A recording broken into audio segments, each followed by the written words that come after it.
예, 우리 이제 하나님 말씀 민수기 5장 5절 말씀 보시겠습니다.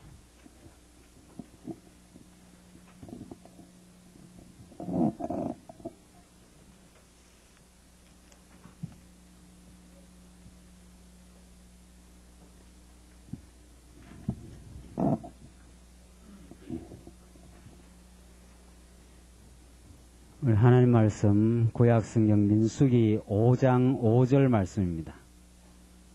예, 찾으신 줄 알고 봉독 드리겠습니다.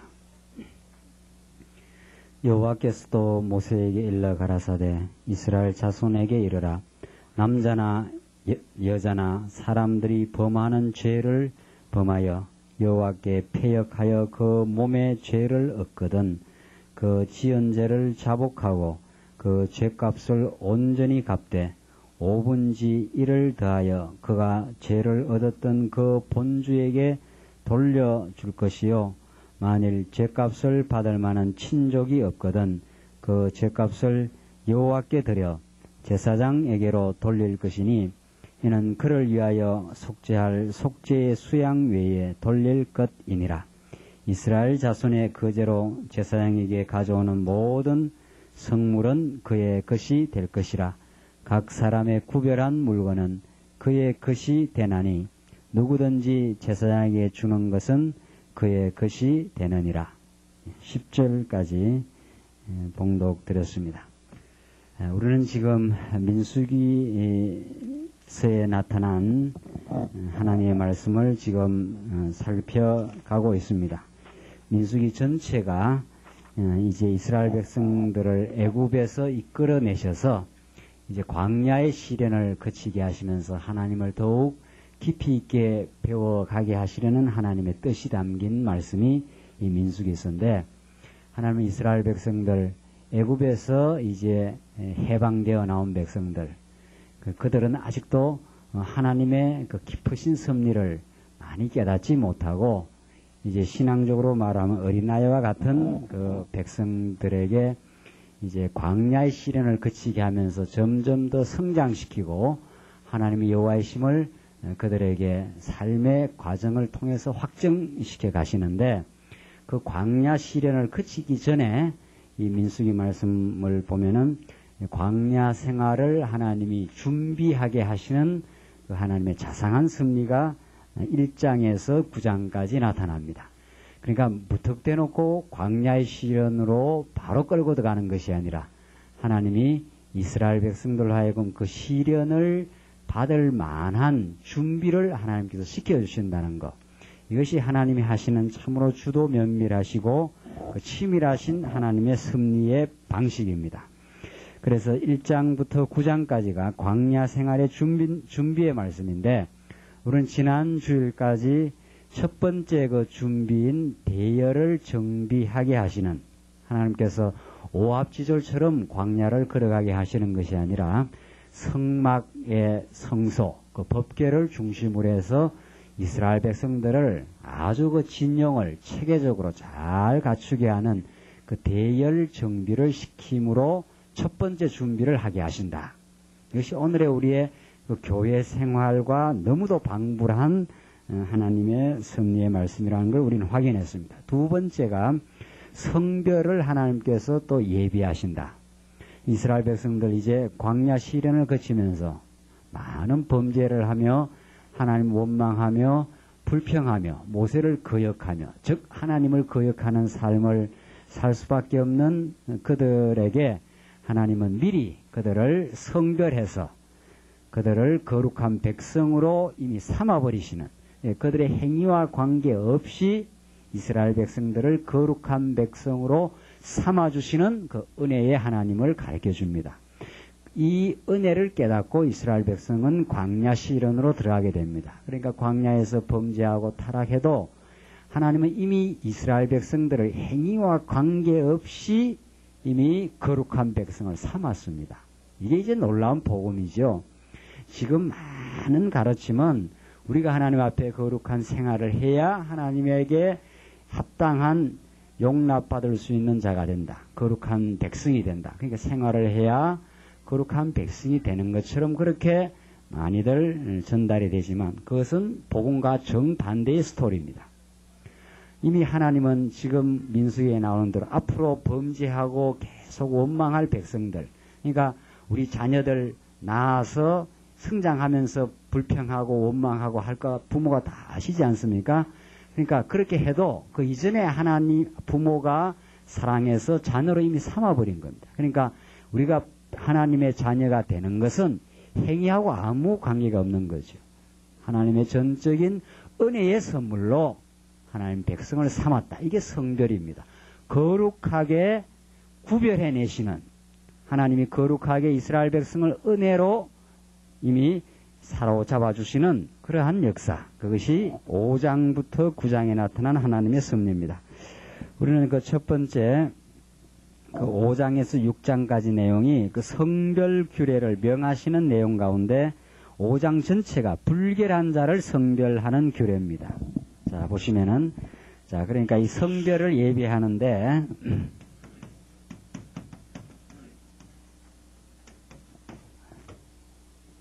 첫째가 성별 규례를 명하시는데, 그 다음 동그라미 첫 번째가 불결한 자를 성별합니다. 불결한 자.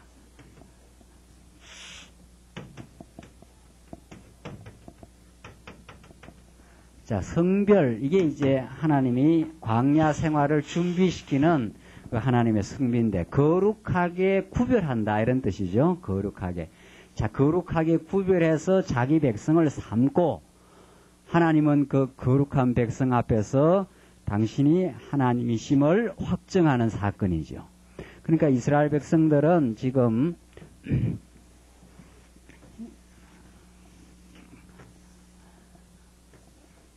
여기에 나와 있는데, 여기 시내산에서 레위기에서 언약의 말씀을 받고 이제 이 광야 길을 가기 바로 직전입니다. 여기서 하나님이 거룩한 백성을 삼아버렸어요.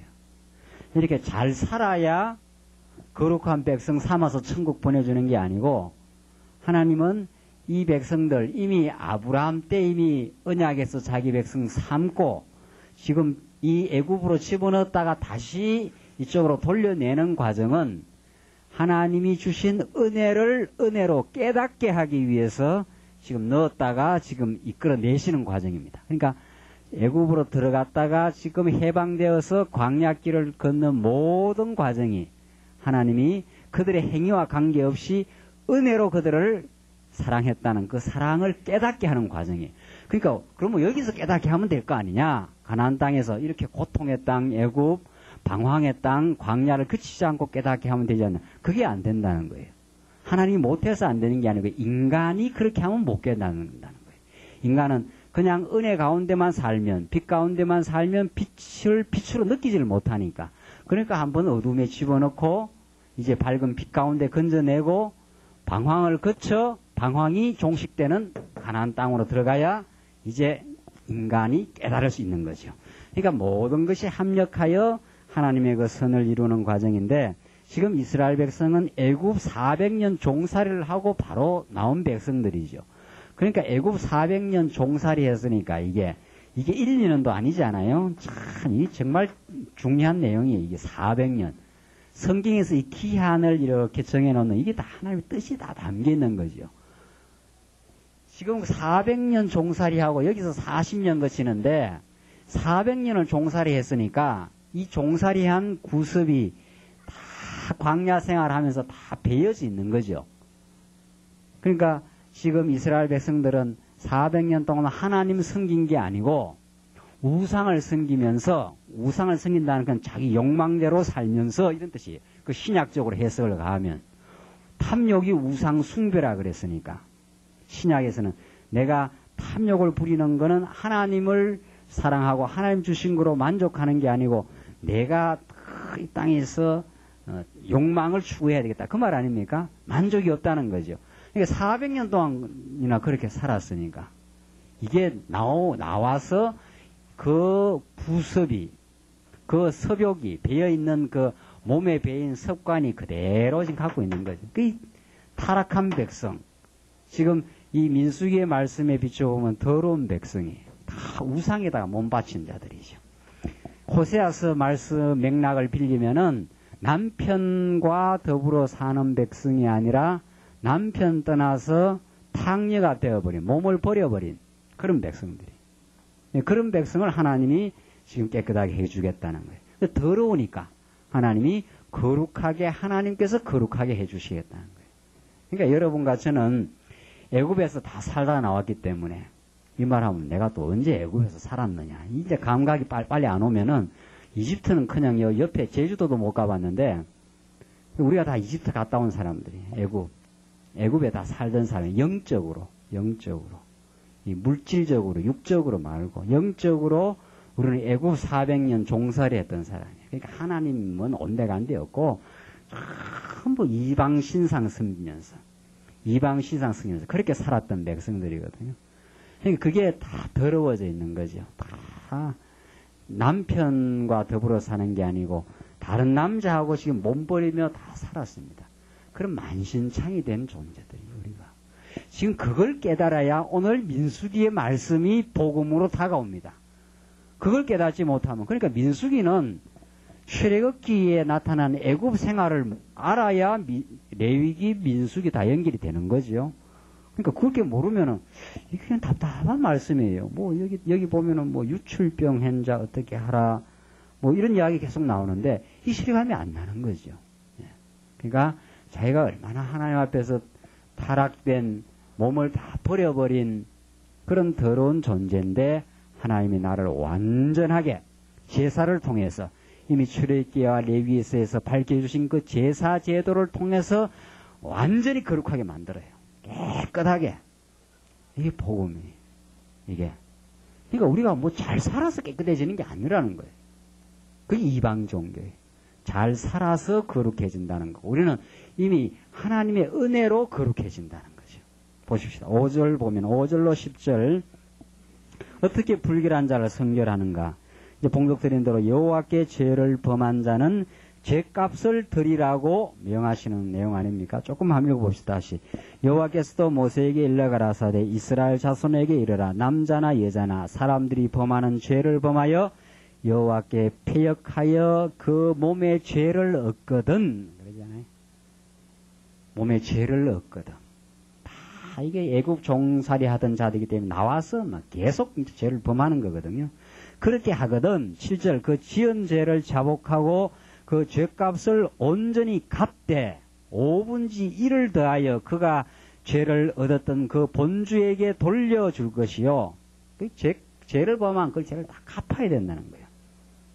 그런데 8절 그 후반부에 보면 속죄할 속죄의 수양 외에 돌릴 것이라. 속죄할 수양을 드림으로 하나님 앞에 거룩한 백성이 되게 그렇게 하나님이 다. 그러니까 이 지금 민수기는 우리 지금 창세기, 출애굽기, 레위기, 민수기 여기 배우는데 하나님께서 시내산 언약이 출애굽기, 레위기 아닙니까? 시내산 언약 말씀이. 그 시내산 언약이라는 것이 다 제사 제도거든요. 이스라엘 백성들 범죄했을 때 어떻게 제사를 해서 그 백성들에게 하나님의 사랑을 깨닫게 해주는 언약. 그러니까 이 말씀이 민수기에서 드디어 이루어지는 거죠. 예. 그러니까 출애굽기 레위기서에서 그 언약을 하나님이 다 말해놓고 그 제사 제도를 다 말해놓고 드디어 시행을 하는 거예요. 그 백성들에게. 그렇게 해서 속죄를 해낸다. 거룩하게 하나님께서 지금 만들어주신다. 지금 그 말이죠. 그 다음 조금 넘어가서 11절 보십시다. 11절로 15절 보시면은 아내가 의심될 때에는 의심의 소재를 드리라고 그렇게 명하십니다. 이 참 재밌는 부분이에요. 11절로 15절 아내가 의심이 된다. 그러니까 아내가 남편이 가만히 생각해 보니까 이 아내가 이게 정결하지 않다. 이런 때가 있다는 거죠. 그럴 때 의심의 소재를 들여가지고 그 아내를 깨끗하게 만들어야 된다는 거죠. 자, 11절 여호와께서 모세에게 일러 가라사대 이스라엘 자손에게 고하여 그들에게 이르라. 만일 어떤 사람의 아내가 실행하여 남편에게 범죄하여 타인과 정교를 하였으나 그 남편의 눈에 숨겨 드러나지 아니하였고 그 여자의 더러워진 일에 정인도 없고 그가 잡히지도 아니하였어도 그렇게 벌써 다른 남자하고 간통을 해버렸어요. 그런데 그 남자에게는 그게 이제 그 꼬리가 잡히지 않았다는 거죠. 꼬리 아시죠? 꼬리가 길면 잡힌다 그러는데 이게 딱 이렇게 못된 짓을 했는데도 잡히질 않았어도 실행을 했다는 거죠. 이미 죄인이라는 거죠. 이 남편의 눈에 발각만 안 됐지 실제는 이제 잡혔다는 거죠. 실제는 실행을 했다는 거죠. 그러니까 안 했어도 15, 14절 그 더러워짐을 인하여 남편이 의심이 생겨서 그 아내를 의심하든지 또는 아내가 더럽히지 아니하였어도 그 남편이 의심이 생겨서 그 아내를 의심하거든. 그러니까 이게 좀 이상하다 말이지. 이게 또 들어오는데 서비스가 너무 좋은 거야. 이게. 그런 거 있지 않아요? 남자들이 밖에서 이게 못된 짓 하면은 집에 와서 서비스가 또 좋아진다는 거 아닙니까? 그거 몰랐습니까? 그동안? 예. 네. 그 여자도 아마 그런가 보지. 여자도 이게 못된 짓을 했으니까. 그 사람이라는 건 자기가 못된 짓 하고 나면은 하나님 앞에 범죄하나 그걸 어떤지 캄플라치를 해야 돼. 이렇게. 그냥 평범하게 별 그런 문제가 없으면 그런 뭐 잘못된 게 없으면 그냥 있는 대로 이게 살아요. 이게 꼭 그렇게 돼 있어요. 그거 뭐 있는 대로 그냥 소탈하게 사는데 이게 뭔가 좀 과분하게 나온단 말이지. 이럴 때는 그에 상응하는 문제가 있다는 뜻이. 문제. 혹시 또 찔리는 사람이 있는지 아니면 모르겠는데. 예. 틀림없어요. 그러니까 뭔지 오버액션이 나온다 이랬을 때는 뭔가에 아니 이게 문제가 있는 거거든. 그 말이에요. 그렇게 됐을 때는 그게 더러워짐을 인하여 남편이 의심이 딱 생겨서 아하 이게 이상하다. 이게 안 하던 서비스가 나오고 말이지. 이렇게 되니까 그 아내가 의심이 된다. 그러니까 의심이 생겨버리면 이제 문제가 심각해져요. 그렇죠? 네.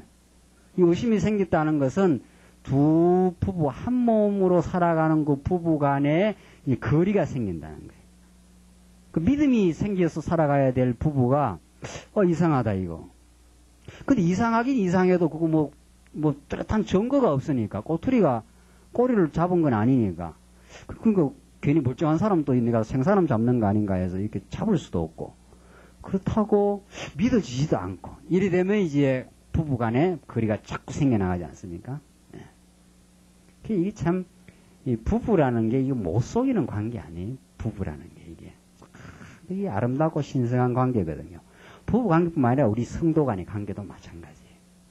이게 하나님이 역사, 진리 안에서의 사귐이기 때문에 진리 안에서 사귐이 있는 자는 거짓말을 못하게 돼 있어요. 거짓말이라는 건 내가 이렇게 자기를 숨길 수가 없게 돼 있어요. 숨기면 그게 자꾸 캥겨요. 괴로워요. 내가 막 죄가 많다. 이런 문제가 많다. 이렇게 해버려야 이게 속이 시원하지. 뭐를 이렇게 숨겨놓고 나면은 그냥 그 다음 힘들어져요.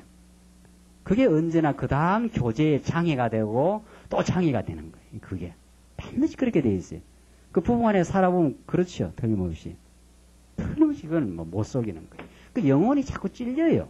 근데 진리가 없으면 그게 막 정상적으로 그냥 알고 그냥 무디게 살아가 버리지만은 자꾸 하나님의 말씀이 비치고 밝은 빛에 비치면 그게 그만 안 된다는 거죠.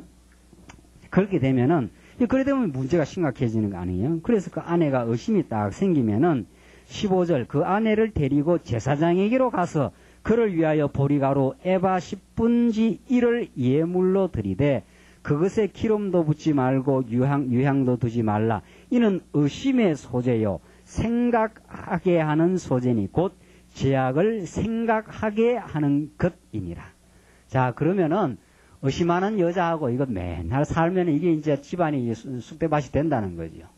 그렇게 되면은 이게 부부 관계도 정상적으로 안 되고 모든 이제 분란이 생기고 이리 되면은 이스라엘 백성들의 그 자손 번성과 그 섭리에 결정적인 장애가 오니까 그 문제를 해결해야 된다. 그 문제가 생기면은 그러면 제사장에게로 가서 의심의 소재를 드려야 된다는 거죠.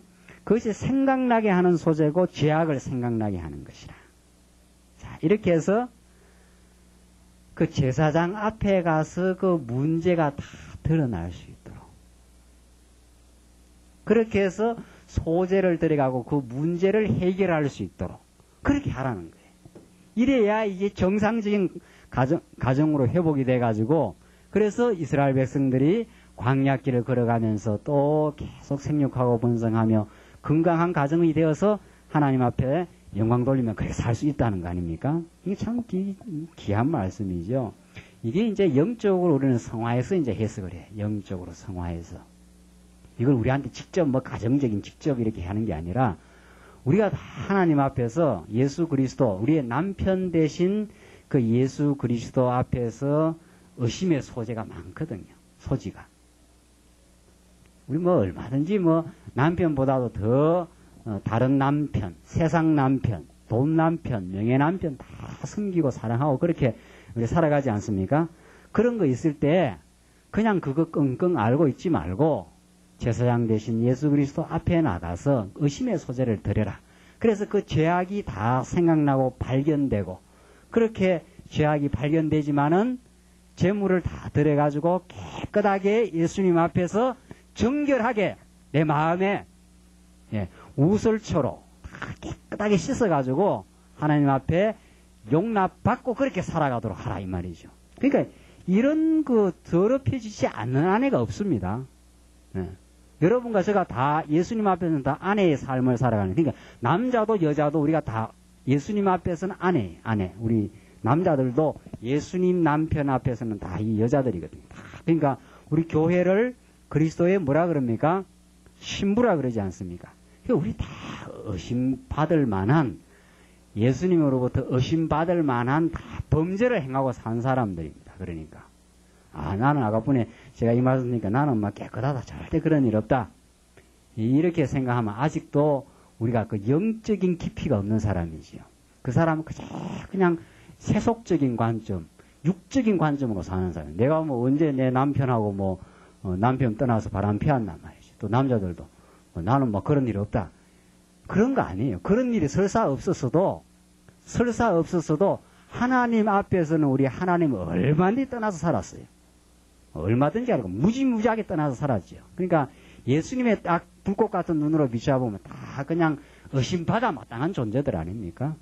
근데 그걸 다 해결할 수 있다는 거예요. 그걸 다 해결할 수 있다는 거예요. 그러니까 실제로 우리가 생각을 해보십시오. 우리가 진짜 아내가 실제 실범을 해갖고 남편으로부터 자꾸 의심의 눈초리를 받는다. 그걸 해결을 못 받았다. 그 가정생활은 그냥 사는 게 아닐 거예요, 그 사람은. 그렇죠?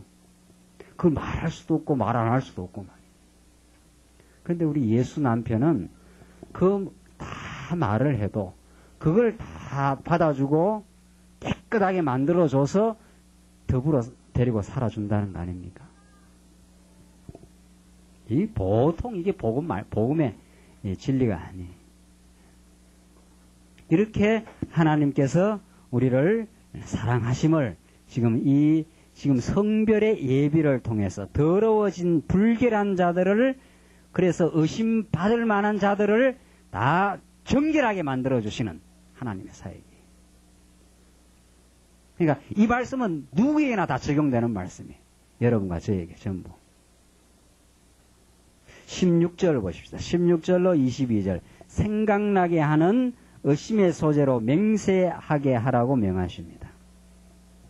제사장은 16절, 제사장은 그 여인으로 가까이 오게 하여 여호와 앞에 세우고 토기에 거룩한 물을 담고 성막 바닥에 티끌을 취하여 물에 넣고 여인을 여호와 앞에 세우고 그 머리를 풀게 하고 생각나게 하는 소재물 곧 의심의 소재물을 그 두 손에 두고 제사장은 저주가 되게 할 썬물을 자기 손에 들고, 저주가 되게 할 썬물을 들었어요.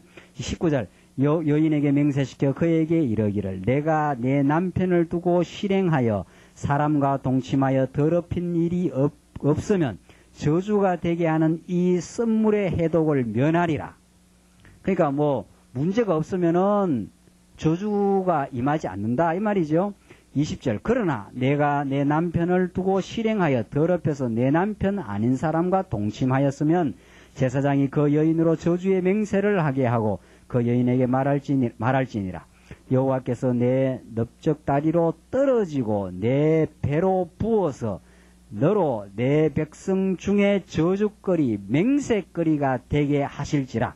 이 저주가 되게 하는 이 물이 내 창자로 들어가서 내 배로 붓게 하고 내 넓적다리로 떨어지게 하리라 할 것이요 여인은 아멘 아멘 할지니라.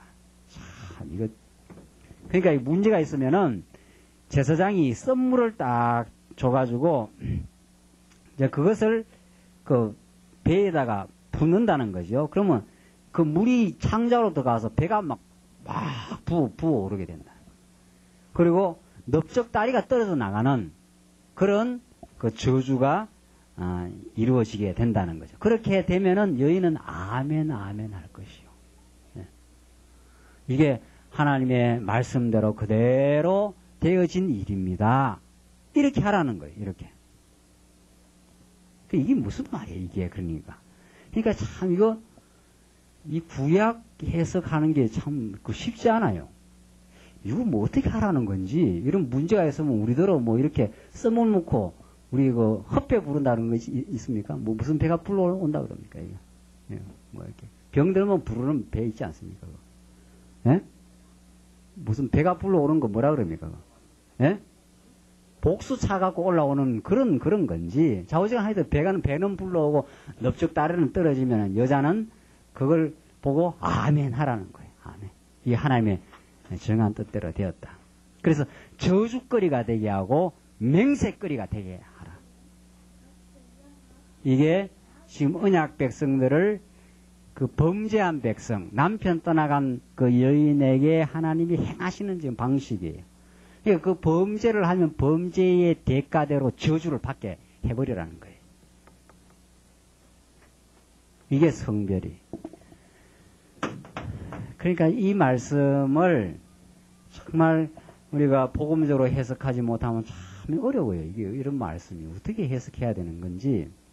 그러니까 성별에 나타나는 모든 우리는 사건은 우리를 거룩하게 구별해 주시는 규례이기 때문에 이 규례는 장차 우리 대신 저주 받으실, 우리 대신 십자가 위에서 저주거리가 되어서 하나님의 맹세거리가 되는, 그러니까 구약의 하나님께서 자기 맹세를 통해서 언약 백성의 죄를 예수 그리스도에게 다 담당시켜 가지고 저주거리를 되게 만들고, 그렇게 해서 그 언약의 사랑을 다 이루시는, 그래서 아멘하게 만들어 가는 그러한 장차 오실 메시아를 통해서 모든 죄가 속해진다는, 의심의 죄가 다 속해져 버리는 그런 복음적 내용이에요. 이게 복음적 내용.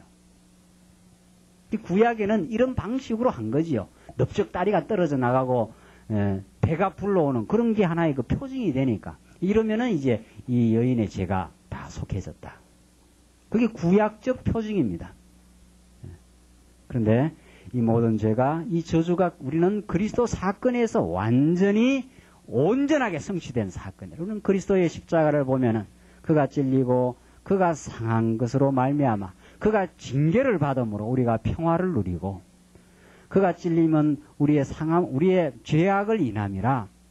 우리가 다 이렇게 구약식으로 말하면 막 넓적다리가 떨어져 나가는 이런 저주를 받아야 되는데 예수 그리스도가 못 박히시고, 다 그렇게 되는 복음의 사건을 지금 그림자적으로 구약에서 지금 보여주는 거죠.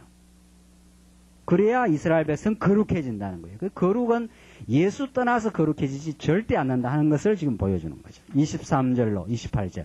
의심의 소재물로 부정한 여인을 판정하는 규례입니다. 계속.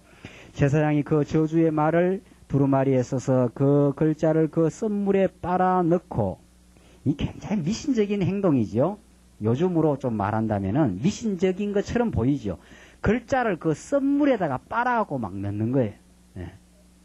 썸물에 빨아갖고. 얼핏 보면 미신적으로 보입니다. 이걸 구약적으로만 보면은 24절. 여인으로 그 저주가 되게 하는 썸물을 마시게 할지니, 그 썸물을 다 마시게 해요. 그 범죄한 여인으로 하여금. 그 저주가 되게 하는 물이 그의 속에 들어가서 쓰리라.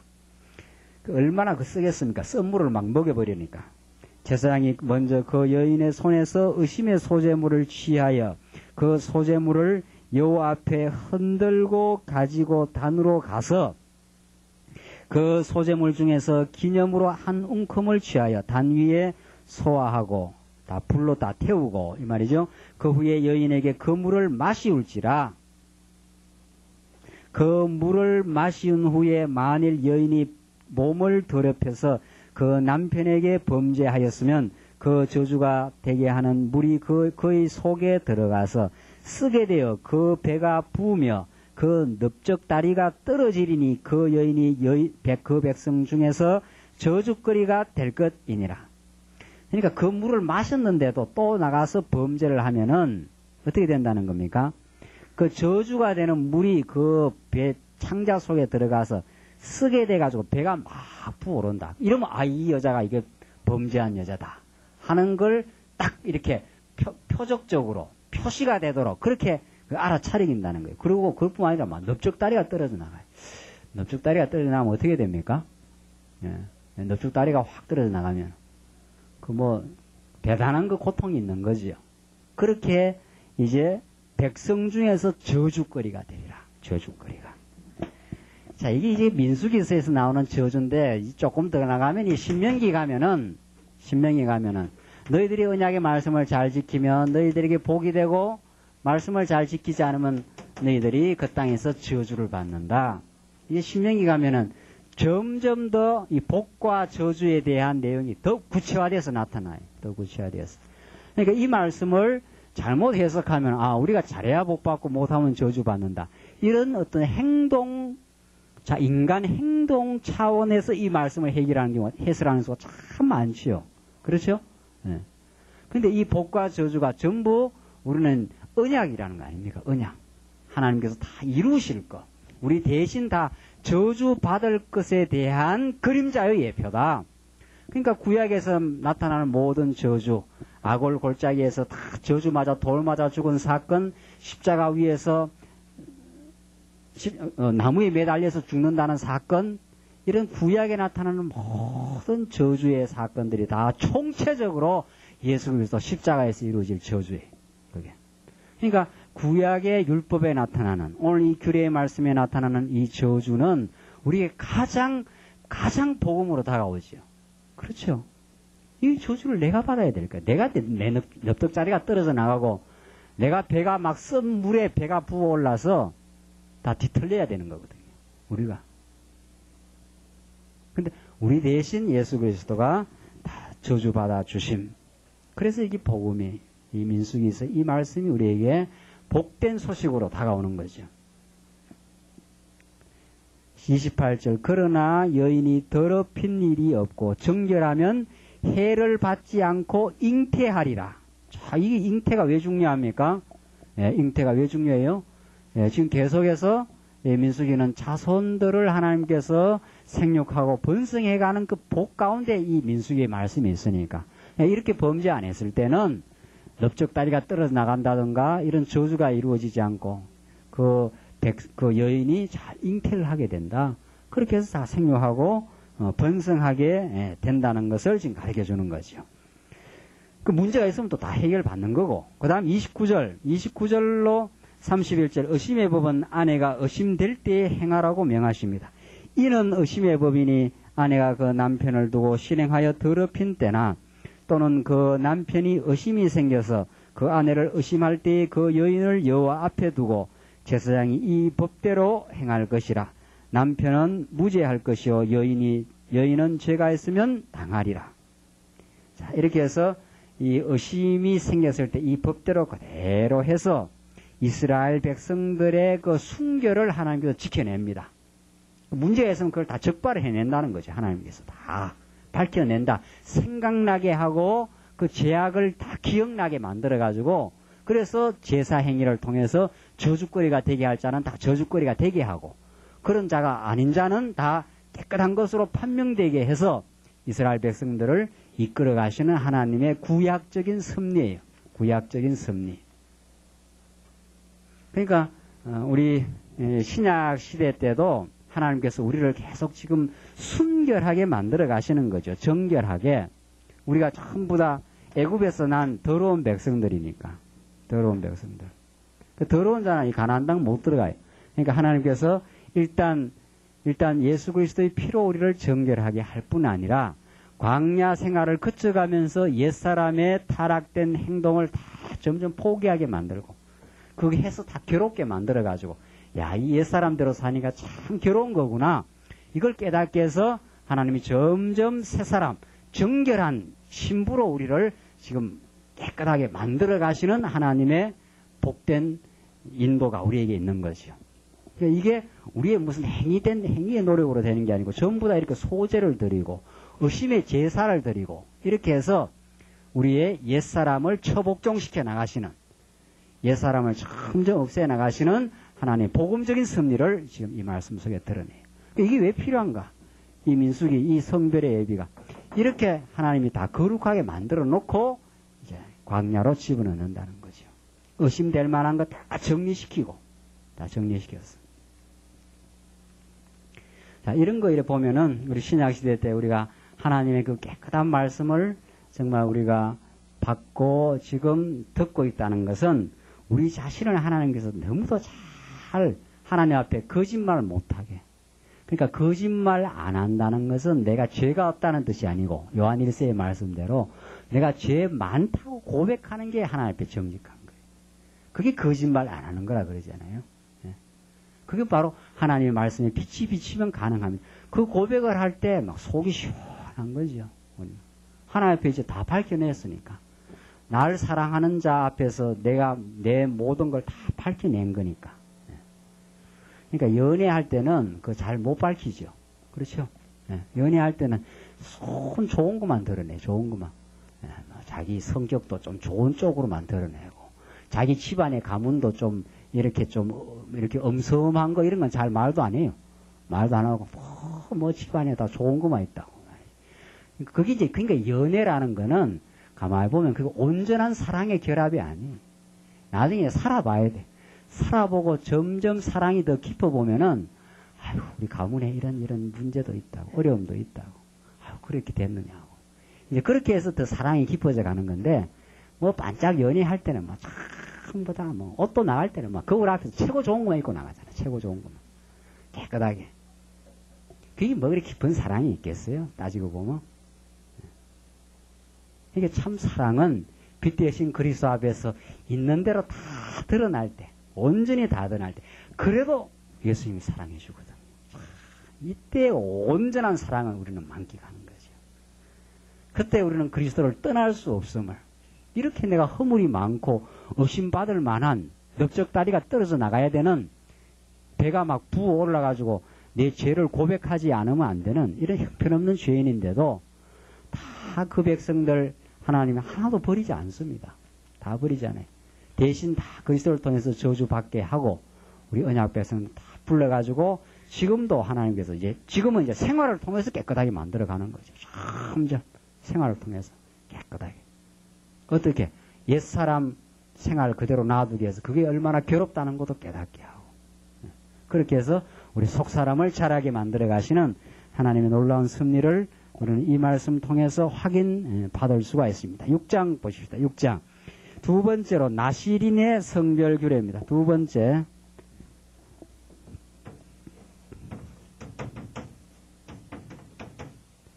나실인의 성별 규례. 나실인은 거룩하게 구별된 자 이런 뜻이에요. 이 말 자체가 그런 뜻이에요. 나실인이라는 게. 자, 여기서 계속 우리 성별의 규례를 우리 확인해 봅시다. 1절로 8절. 나실인의 서원을 한 자가 금해야 할 것을 명하십니다. 1절로 8절입니다.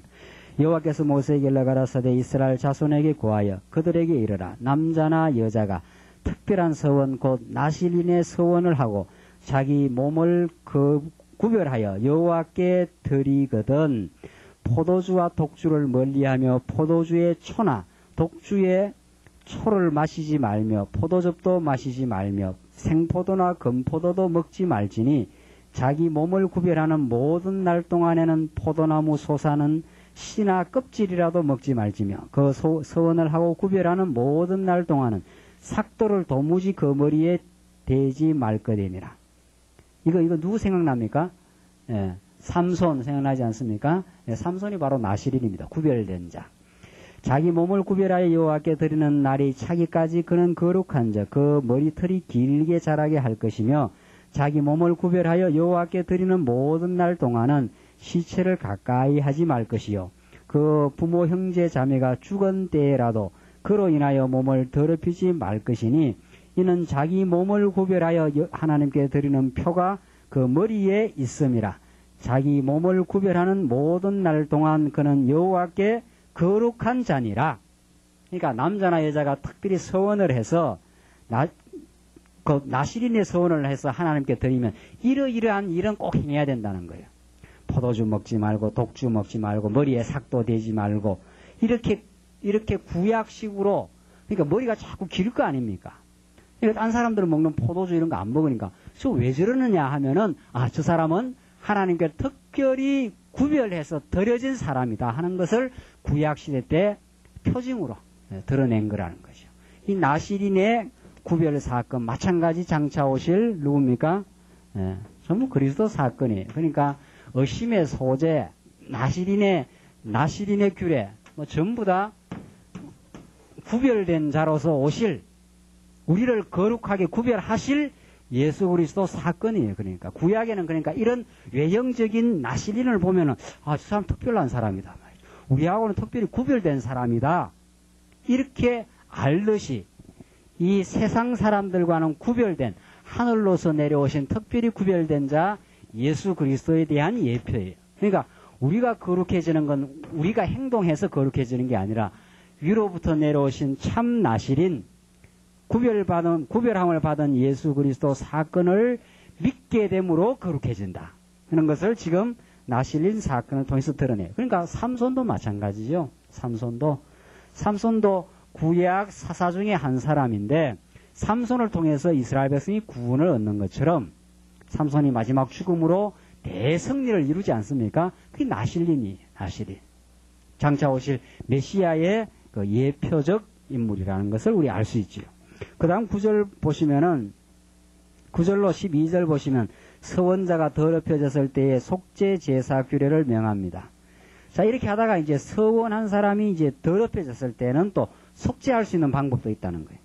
누가 후련히 그 곁에 죽어서 스스로 구별한 자의 머리를 더럽히거든 그 몸을 정결케 하는 날에 머리를 밀 것이니 곧 제7일에 밀 것이며 제8일에 산비둘기 2마리나 집비둘기 새끼 2마리를 가지고 회막문에 와서 제사장에게 줄 것이요 제사장 그 하나를 속죄제물로 하나를 번제물로 드려서 그의 시체를 인하여 얻은 죄를 속하고 또 그는 당일에 그의 머리를 성결케 할 것이며 자기 몸을 구별하여 여호와께 드릴 날을 새로 정하고 1년 된 수양을 가져다가 속건제로 드릴지니라. 자기 몸을 구별한 때에 그 몸을 구별하였은즉 지나간 날은 무효니라. 맞습니까? 더럽혔은즉 그 몸을 더럽혔은즉 지나간 날은 무효니라. 자, 그러니까 하나님께서는 구약 시대에는 그 나시린이 또 실수할 수가 있지 않습니까? 그럴 때는 그 실수했을 때 전부 다 그 실수를 속함 받을 수 있는 잘못했을 때 그것을 다 속죄 받을 수 있는 장치를 다 마련해 놨어요.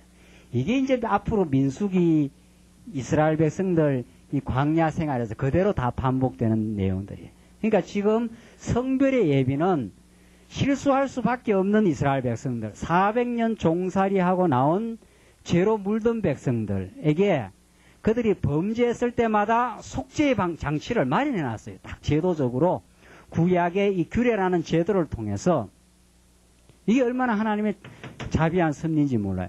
왜냐하면 이스라엘 백성들이 앞으로 이제 엄청나게 가면서 실수하고 범죄할 거거든. 그때마다 민수기서에서 실수하고 나면 그 3차 시련을 거치는데 시련을 거칠 때마다 시련이라는 것은 범죄한다 이런 뜻입니다. 범죄하고 하나님 앞에 막 진노를 받고 나서 반드시 속죄 규례가 있어요. 한번 실수하고 엄청난 범죄를 하고 또 하나님의 진노를 받고 나면은 그 다음에 또 속죄 규례가 그대로 반복돼요. 하나님이 벌써 속죄 제도라는 장치를 다 마련해 놓고 끌고 가시는 거죠. 그러니까 이런 복음을 깨닫고 나면은 우리가 실수했을 때 낙심을 하지 않습니다. 그러니까 실수했을 때 뭐 낙심이 자꾸 깊어진다는 거는 어떻게 보면 저 사람 참 자기 성찰을 잘하는 사람이다 이렇게 생각하죠. 그 복음이 없어서 그래요. 따지고 성찰도 신앙적으로 성찰을 해야지. 철학적으로 성찰하는 사람도 있지 않습니까? 철학자들은 그 고민이 많은 사람이거든요. 내가 그러지 말았어야 되는데 참 내가 범죄했다. 뭐 그러면 우리 사람이 그 굉장히 깊이가 있어 보이지 않습니까? 그 성찰도 그 철학적으로 그는 그야말로 자기가 안 할 수 있었는데 뭐 그걸 했다는 거죠. 그러니까 그걸 다시는 이제 안 하도록 이렇게 다짐을 하고 이런 거. 그건 복음하고 거리가 멀어도 한참 먼 이야기입니다. 예. 복음하고 거리가 멀어도. 우리는 그렇게 성찰하는 게 아니고 우리는 범죄하고 실수했을 때는 내가 안 할 수 있었는데 그걸 참 실수했구나 하면서 그렇게 애태우는 게 아닙니다. 그때 바로 복음을 깨달아요. 아하, 이거 하나님이 우리를 실수하지 않고는 못 베기는 참 이런 존재로 만들어놨구나. 그 왜 그렇게 했는가? 실수했을 때 누구 의지하라고? 예. 예수 의지하고 소망을 가지라고. 다음에 내가 그렇게 안 해야 되겠다고 다짐하라고 그렇게 실수케 한 게 아니고 예수 사랑하라고. 예수를 붙들고 복음을 깨닫고 하나님의 사랑을 더 깨달으라고. 그러니까 하나님의 사랑 깨닫고 나면은 그 사랑의 감동에 의해서 살아가는 사람은 실수를 훨씬 덜 하게 됩니다. 그러니까 인본주의적으로 어떤 삶을 반성하는 거하고 신앙 안에서 반성하고는 정반대예요. 정반대. 그러니까 정말 복음 안에서 이렇게 성찰을 한다는 건 참 자기의 연약함을 발견하고 그리스도의 사랑을 더욱 깨달아가는 그런 거죠. 지금 이 나실린이 실수했을 때 하나님은 탁 장치를 마련해놨어요. 이게 얼마나 든든합니까? 얼마나 든든하게 우리가 하나님 의지할 수 있느냐 말이죠. 그러니까 이 광야 생활 평안하게 신앙생활 하라 이 말이죠. 너가 실수하고 싶어서 실수하는 것도 아니고 하나님이 그 코스로 인도하면 다 실수하게 돼 있고 그때 낮아지고 예수 의지하면 된다 이 말이죠. 그러니까 우리는 앞으로 뭐 이렇게 살아야 되겠다고 막 그냥 결단을 하고 다짐을 하고 그런 것도 아니에요. 그저 범사, 만사를 하나님이 인도하시고 하나님의 능력과 당신의 영광을 깨닫게 하는 과정으로 받아들이면서 평안하게 그래서 주님께 다 맡긴다는 거 아닙니까? 네. 내 형통과 공고도 내가 아름답게 살 일과 실수할 일까지도 내 마음대로 조정되는 게 아닙니다. 그러니까 모든 거 다 맡기고 되어져 가게 하시는 대로 산다. 그 얼마나 평안해요. 지금 또 걱정이 많으시죠. 지금 계획해놨는 얘기 실수하면 안 되는데 이게 이제 우리를 막 과도하게 긴장하게 하는 거예요. 내가 지금 계획하고 있는 일 이건 꼭 돼야 된다는 거예요. 그런 게 어디 있어요. 그런 게. 하나님이 안 되게 하면 안 되는 거죠. 내가 아무리 예비 천하 없는 준비를 잘하고 일만큼은 실수 없이 해야 되겠다. 꼭 그런 일이 꼭 실수 나더라고. 보니까. 꼭 그런 일이 펑크가 나요. 그러니까 꼭 잔치집에 가면 뭐 밥맛이 없다는 거 아니에요. 뭐 평소에 음식 잘하다가 손님 온다 해갖고 뭐 미리 준비하고 뭐 이러다가 막판에 막 간장을 덜어 부어갖고 말이지. 뭐 완전히 베려버린다. 막판에 뭐 밥을 다 설계 만들어버린다. 딴 반찬만 실컷 잘해놓고 말이지. 너무 잘하려고 신경 쓰다가 밥 뽑아놨는 거 뭐 밥 다 태워버렸다. 손님 다 왔는데 뭐 이거 할 수 없는 거지. 그렇게 꼭 됩니다. 그렇게. 그러니까 우리는 하나님 앞에서 그래 긴장할 것도 없고 하나님 앞에 맡기고 편하게. 그게 예수 제일 잘 믿는 거예요. 예수 제일 잘 믿는 게 자기 계획을 앞서. 그러니까 하나님보다 막 먼저 앞서가려니까 하나님이 그거 다 엇걸어버리잖아요. 언제나 하나님이 계획하신 대로 하나님이 작정하신 대로 그렇게 되어져 간다. 이렇게 하면 과도하게 긴장할 것도 없고 하나님 인도하심 따라서 그렇게 하는데 오늘 이 본문 말씀이 이스라엘 백성들이 실수할 것 다 아시고 실수했을 때 그걸 극복하는 장치까지 하나님께서 다 만들어 놨다는 거 아닙니까? 이런 하나님 믿고 살아야죠. 이런 하나님을. 뭐 어떤 하나님 믿고 살겠어요? 이런 하나님 모르면 다 긴장되는 거예요. 모든 생활이 다 바짝 긴장이 돼가지고 말이죠. 긴장할수록 실수 더 하죠. 이제 긴장을 하면 할수록. 13절 보십시다. 13절로 21절. 나실인이 여호와께 예물로 제사 드릴 규례를 명하십니다. 나실인이 이제 그걸 실수했을 때 예물로 제사 드리는 규례가 다 나옵니다.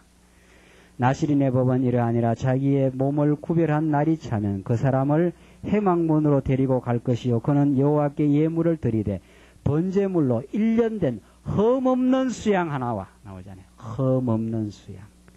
세상에 흠없는 사람이 어디 있어요? 다 인간은 인간치고 하여튼 흠 없는 인간이 어디 있어요? 흠 없는 인간. 이 지상에 태어난 아담의 후손은 다 흠이 있는 거예요. 흠 없는 수양 예수 그리스도 한 분밖에 없어요. 그러니까 우리가 그런 존재임을 알면은 참 세상 살기가 편한 거예요. 긴장할 이유도 없고 그냥 하나님이 허락하시는 대로 산다. 좀 실수해도 하나님이 나를 용납하신다. 그렇게 하고 사는 게 복음 안에서 사는 삶. 흠 없는 수양 예수 그리스도 한 분밖에.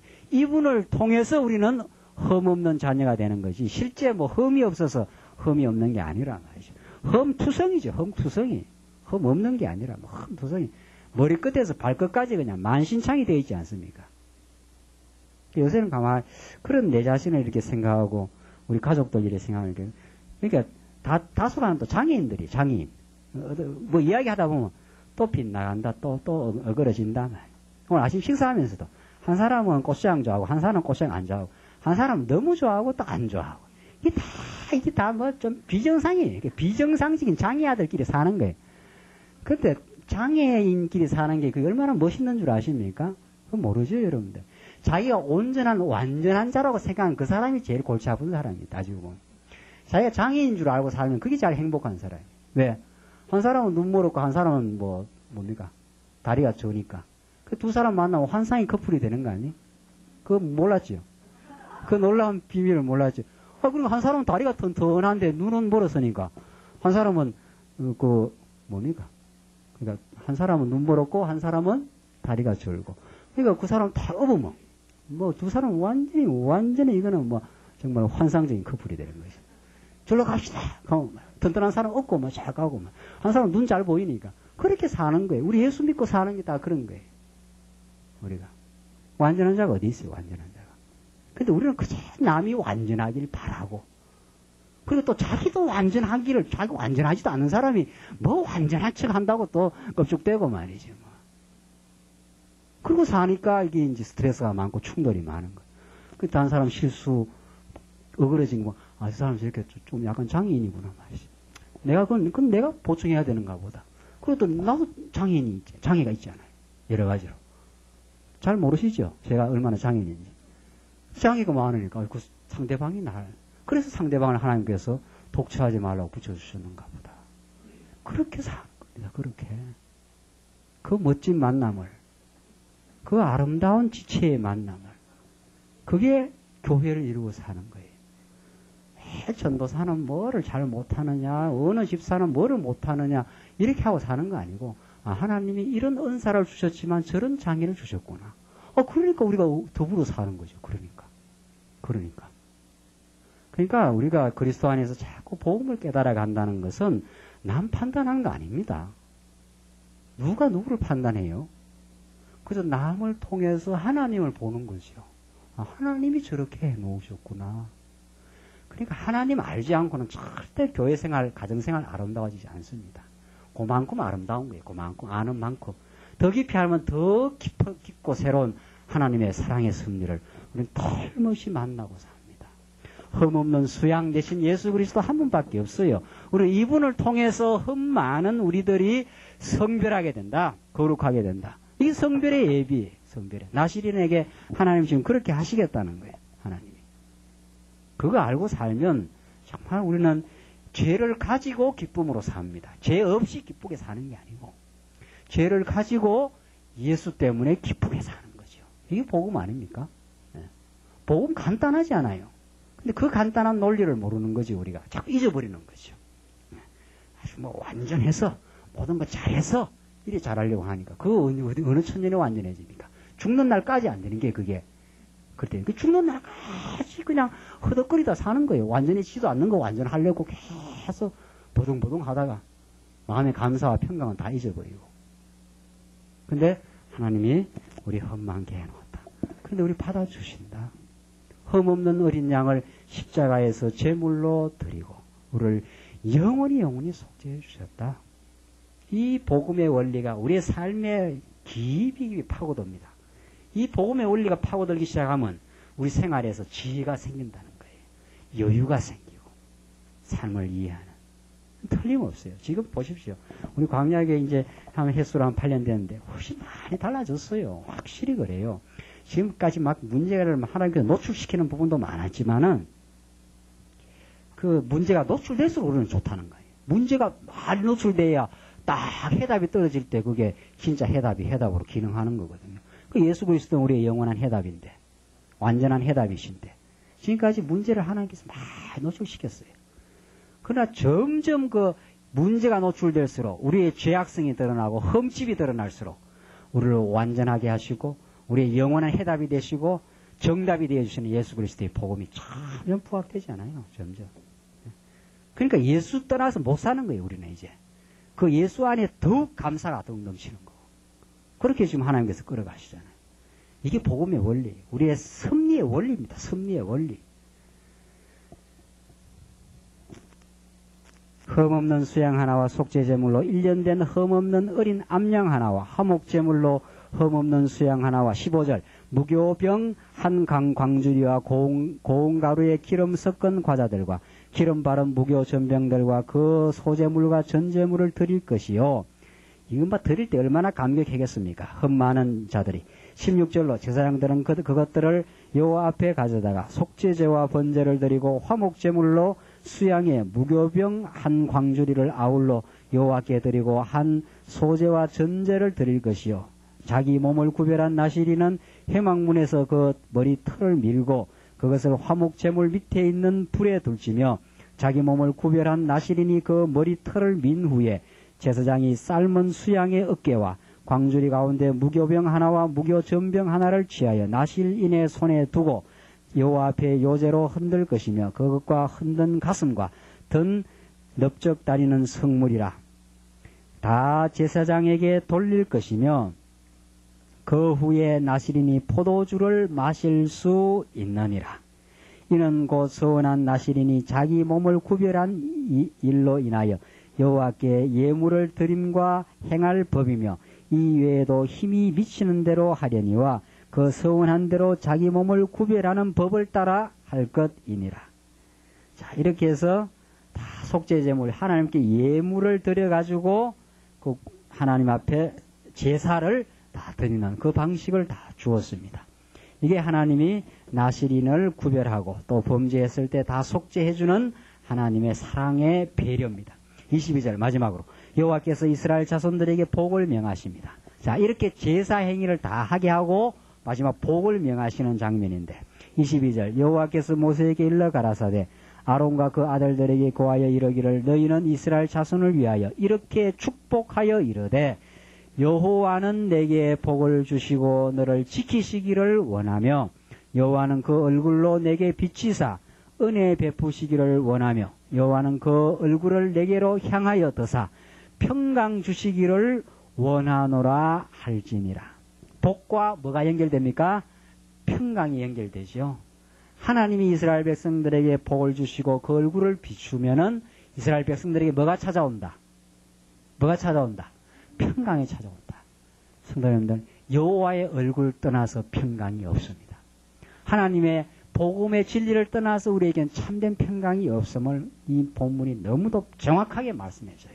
하나님의 복음을 깨달아야 죄인이 평강을 얻습니다. 27절 그들은 이같이 내 이름으로 이스라엘 자손에게 축복할지니 내가 그들에게 복을 주리라. 누구 이름으로? 내 이름으로. 너희들의 행위로 복 주는 게 아니고 내가 한번 언약한 그대로 내가 그저 너희들을 사랑해 주겠다고 한 그 언약의 맹세대로 너희들에게 복을 주겠다. 그 복이 주어지면 이스라엘 백성 마음속에 뭐가 찾아옵니까? 평강이 찾아와요. 평강이. 그러니까 우리는 우리의 방법으로 평강 못 얻습니다. 하나님의 복음의 진리의 깨달음을 통해서 성령의 깨달음을 통해서 우리는 평강을 얻을 수가 있습니다. 저는 지난 주간 많은 것을 깨닫는 계기를 얻었는데 여러 가지 어려운 복잡한 사람들이 있었어요. 근데 가만히 이렇게 보니까 다 자기 문제예요. 자기 문제. 괜히 뭔 다른 드러난 사건 가지고 막 이러쿵저러쿵 이야기를 하는 이야기를 내가 가만히 들어보니까 자기 정돈이 안 돼서 그렇더라고요. 자기 정돈. 이 자기 평안이 없으니까 자꾸 문제를 밖으로 막 더 확대시키는 거예요. 근데 그 가운데서, 그러니까 그 자기 정도는 왜 안 되는가? 하나님과 자기 관계가 정리가 안 돼 있으니까. 참 묘한 현상을 발견했어요. 하하, 그렇구나. 이 세상의 모든 아우성과 번민과 고민과 갈등은 하나님 앞에서 복을 깨닫지 못한 거구나. 그러니까 그걸 못 깨달으니까 그 다음에 모든 거 이제 다른 사람한테 넘기고 다른 걸 통해서 뭐 복을 얻으려고 평강을 얻으려고 그러니까 갈구를 하니까.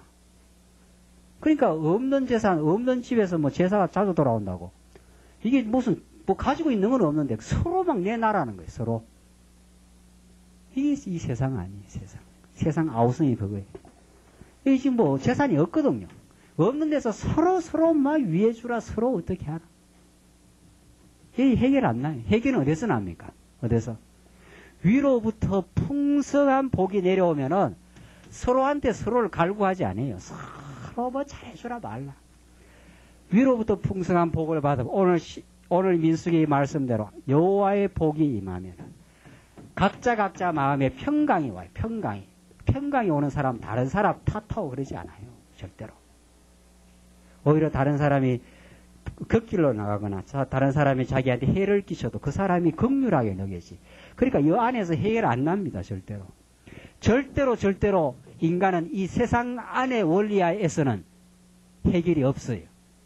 하나님 주시는 위로부터의 풍성한 은혜와 복을 깨달으며 지면은 자기가 넘치면은 모든 게 다 해결돼요. 모든 게.